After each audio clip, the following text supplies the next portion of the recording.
What would you, to the Muslim youth of today, from the experience of the transformation, what we know of how the society transformed and Medina, starting with you with Dr. Seyyed Hossein Nasr, what would you say to the Muslim youth? How would you, in this world with a different current pressures and influences on the Muslim youth, what would be your advice, Dr. Hossein Nasr?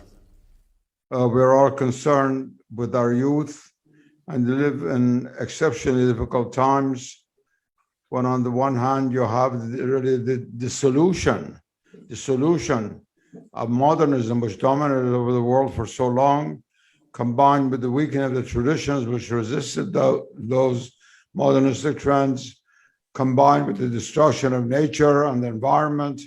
The youth feel all of these much more than we do. A 10-year-old boy today is not even sure he's going to be alive when 60 years old, what the earth will be like, whether there'll be oxygen for him to breathe or not, in a very difficult existential situation. And the first thing that we can do for the youth is, first of all, to give a positive appraisal of this very passing and brutal nature of the world, that the world is transient, that the spirit is real, to emphasize the spiritual aspect of the human being and of life, of confidence in God, is on the one hand very difficult now to draw the young to traditional religious norms. On the other hand, it's very easy because the world is so much more precarious and dangerous than it was generations of old. It's lost so much of its attraction. That's why so many young people are lost, even those who don't turn to religion, they have nowhere to turn to. And so our role, I think, should be, most of all, to bring out the teachings of Islam in such a way that they're both authentic and pertinent today. I'm against all modernism, as you know. I'm a traditional Muslim. I've written 60 years against this, but I know the modern world. I've studied it. I know a little bit about it. We need to be able to present Islam as the rope that saves in the middle of the storm, but it's in an authentic fashion.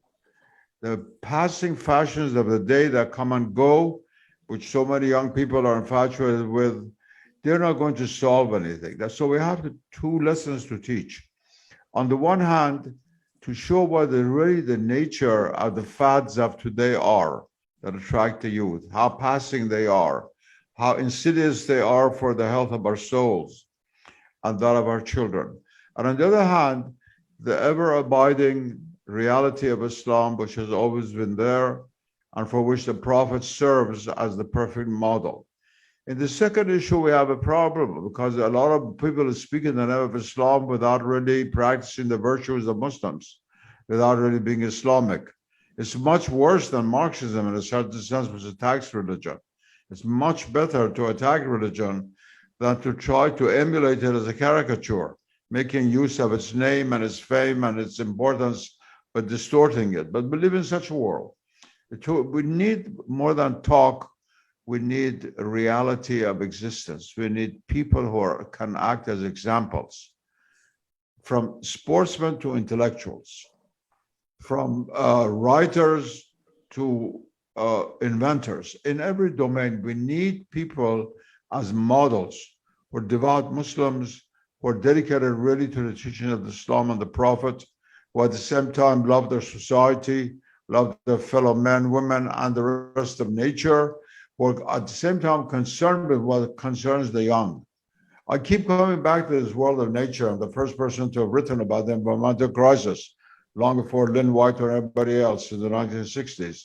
And Dr. Becker here worked with this on this issue, is the first in the Malay world to have done that.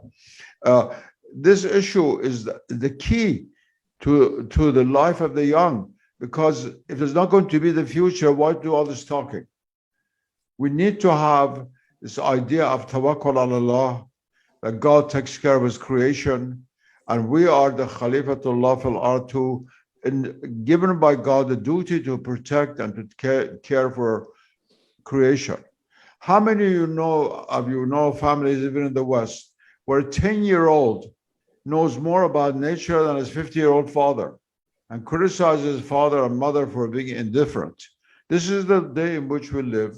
We have a very, very rich tradition of the Islamic world, and many young Muslims can be brought back to the other aspects of Islam, which alhamdulillah is still alive, as some of the speakers pointed out, by showing them that Islam contains the solutions to the most urgent problems of our day, which they do not think are the question of riba and things like that. The question of the air they're going to breathe in a few years, the water they're going to drink, and every practical thing of this kind.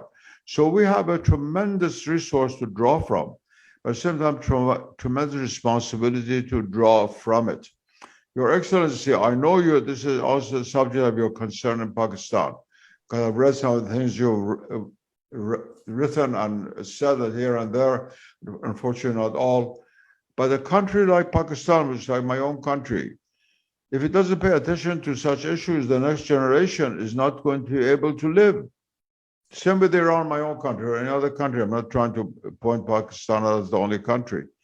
And we are the heirs to civilization, which was always based on harmony with God, harmony with the world, harmony with heaven, harmony with earth, in which all of Islamic city planning, architecture, everything, and both had a religious character and was sanely balanced environmentally. What have we done with it?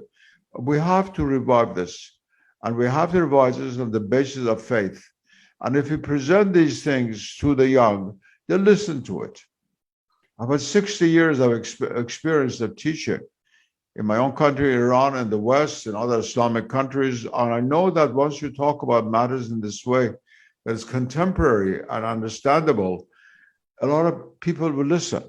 People are not interested in fine points of law, which a Talaba in Cairo had to attend to learn if you learned centuries ago. That's sacred and very important. That should be there. But we need actually to bring out these issues.